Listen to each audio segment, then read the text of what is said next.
In lecture 7-8, we covered a topic non-uniform torsion.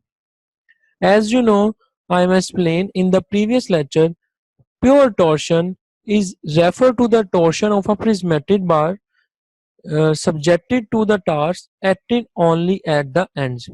And the prismatic mean it is a straight engineering member with the same cross section throughout its length. So now we will cover non-uniform torsion, that is differ from the pure torsion in that the bar need not be prismatic and the applied torque may act anywhere along the axis of the bar. So the bar in non-uniform torsion can be analyzed by applying the formula of pure torsion to finite segment of the bar and then adding the result, or by applying the formula to differential elements of the bar and then integrating. Okay, now let's discuss the case number 1. In case 1, bar consists of a prismatic segment with constant torque throughout the each segment, जो कि आपको यहाँ 8 figure A के अंदर show किया हुआ है। यहाँ पे मेरे पास एक बार है जिसका डायामीटर जो है वो कांस्टेंट नहीं है थ्रू आउट द बार, वो नॉन यूनिफॉर्म है उसका डायामीटर। और यहाँ पे हमारे पास 3 सेगमेंट्स हैं A B C and C D, और यहाँ पे कांस्टेंट टॉर्क जो है वो यहाँ पे अप्लाई हो रहा है। अब हम जो प्रीवियस लेक्चर के अंदर प्योर टॉर्शन का फार्मूला पढ़ा था उसी को यहाँ पे यूज करते हुए इसको भी सोल्व कर सकते हैं। तो पहला स्टेप जो है कि हम इसको डिटरमिन करेंगे मैग्नीट्यूड और direction of the internal torque in each segment. So as you know, usually the torque can be determined by inspection, but if it necessary, then you can draw a free body diagram and solve the equilibrium equation. So this process is illustrated in figure B, C and D. यहाँ पे मेरे पास 3 free body diagrams draw की हुई हैं। ये मेरे पास free body diagram है for the section CD, ये मेरे पास फ्री बॉडी डायग्राम है फॉर सेक्शन बी सी, और ये मेरे पास फ्री बॉडी डायग्राम है फॉर सेक्शन ए बी। यहाँ पे हमने फ्री बॉडी डायग्राम जो है तीनों सेक्शन के लिए वो ड्रा कर लिए हैं। अब अगर आप इस फर्स्ट फ्री बॉडी डायग्राम को देखें तो इस डायग्राम में जब हम समेशन ऑफ मोमेंट अप्लाई करें इन जी डायरेक्शन, ये मेरे पास एक्स एक्सिस है, ये मेरे पास वाई एक्सिस है, और ये जो बार है इसको मैं यहाँ पे z कंसीडर कर रहा हूँ। तो summation of movement in all the z direction is equal to 0 according to equilibrium condition at torque TCD। यहाँ पे माइनस T1 होगा और माइनस T2 होगा प्लस T3 होगा, और उसके साथ ये हमारे पास इक्वेशन जो है इक्वल टू हो जाएगी टार्क CD के। ठीक हो गया।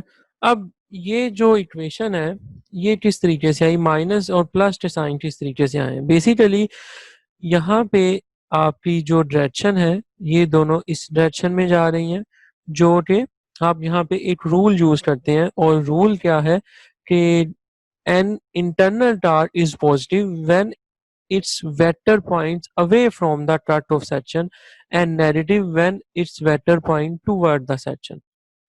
तो यहाँ पे जो वेक्टर की डायरेक्शन है टूवर्ड द सेक्शन है तो यहाँ पे ये नेगेटिव आ गए, और ये अवे फ्रॉम सेक्शन है तो ये यहाँ पे पॉजिटिव हो जाएगा। Similarly for the next figure free body diagram eight BC section,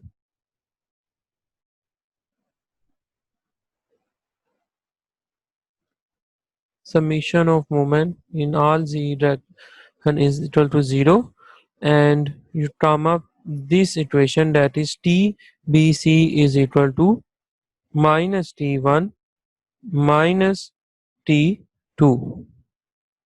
ये मेरे पास इनकी डायरेक्शन आ रही है, तो ये मेरे पास टूवर्ड्स द एंड है तो ये पॉजिटिव है, और जो इसकी टार्क की डायरेक्शन है वो इसके ऑपोजिट हो रही कुछ इस तरह से। यहाँ पे भी टार्क की डायरेक्शन हमने ये जो है वो कंसीडर की हुई है। तो यहाँ पे अब आप ये देखें टार्क आपके पॉजिटिव रही TBC, और ये दोनों हमारे पास यहाँ पे जब इसको हम इक्वेशन को इक्वेट करेंगे, अदर दूसरी साइड पे लेकर जाएंगे तो ये माइनस में आ जाएंगी, ये यहाँ पे नेगेटिव डायरेक्शन में जा रही है। और इसी तरह से हम यहाँ पे free body diagram at point A B जो है वो ड्रा कर लेंगे, और हमारे पास इसका जो सॉल्यूशन आएगा final equation torque at point A B is equal to minus torque 1 T1। तो ये हमने यहाँ पे फ्री बॉडी डायग्राम जो है वो ड्रा की डिफरेंट सेक्शंस के लिए।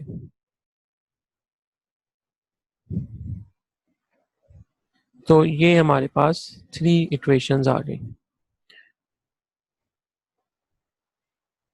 सो maximum shear stress in each segment of the bar is readily obtained from the torsion formula, and torsion formula जो है वो हमने प्रीवियस लेक्चर के अंदर लेक्चर 7 के अंदर ही कवर किया था, और हम उसी को यूज करते हुए यहाँ पे जो तो फाई है बेसिकली जो एंगल है आपका वो कैलकुलेट कर लेंगे। इस तरीके से हमारे पास इसका एंगल आ जाएगा। और हम फिर क्या करेंगे, क्योंकि यहाँ पे हमारे पास डिफरेंट सेक्शन है, ए बी है, बी सी है और सी डी है, तो हर सेक्शन के लिए आप इंडिविजुअली अपने जो एंगल है उसको कैलकुलेट करेंगे। दैट इज फाई 1 हो जाएगा, let's say for A B, phi 2 हो जाएगा फॉर बी सी, और फाई 3 हो जाएगा फॉर सी डी।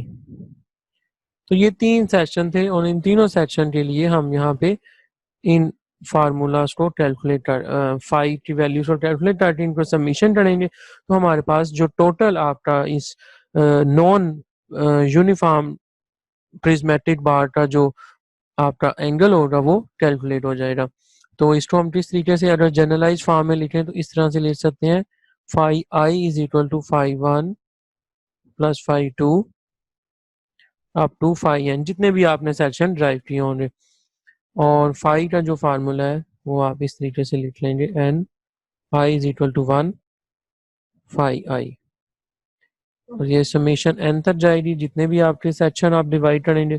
और ये हमारे पास फाई का फार्मूला आ गया, T I L I for each individual के लिए आप कैलकुलेट करेंगे, और फिर उसके बाद आप उसकी समेशन ले लेंगे। तो G is the modulus of rigidity, J is the polar moment of inertia, L जो है आपके पास उसकी लेंथ है, और T जो है हमारे पास स्टार्ट है, जो हमने अभी ऊपर कैलकुलेट करना सीख लिया था। इस तरीके से हम अपने एंगल जो है वो भी कैलकुलेट कर लेंगे, और इसके साथ साथ जो हमारी शीयर स्ट्रेस है वो भी प्रीवियस लेक्चर के अंदर जो हमने फार्मूला पढ़ा था हम उससे यूज करते हुए कैलकुलेट कर लेंगे, क्योंकि हम अभी केस इलास्टिक जो मेंबर है उसका कंसीडर कर रहे हैं, अभी हमने नॉन इलास्टिक या इन इलास्टिक की बात नहीं की। So here is an real world engineering application for a simple model of torsion bar of a track vehicle is shown below. तो यहाँ पे due to this wheel suspension हो रही अप एंड डाउन, और यहाँ पे इस सेक्शन पे मेरा टार्क जो है वो अप्लाई होगा। और अब हम इसको मॉडल करते हैं इन प्रॉब्लम 4।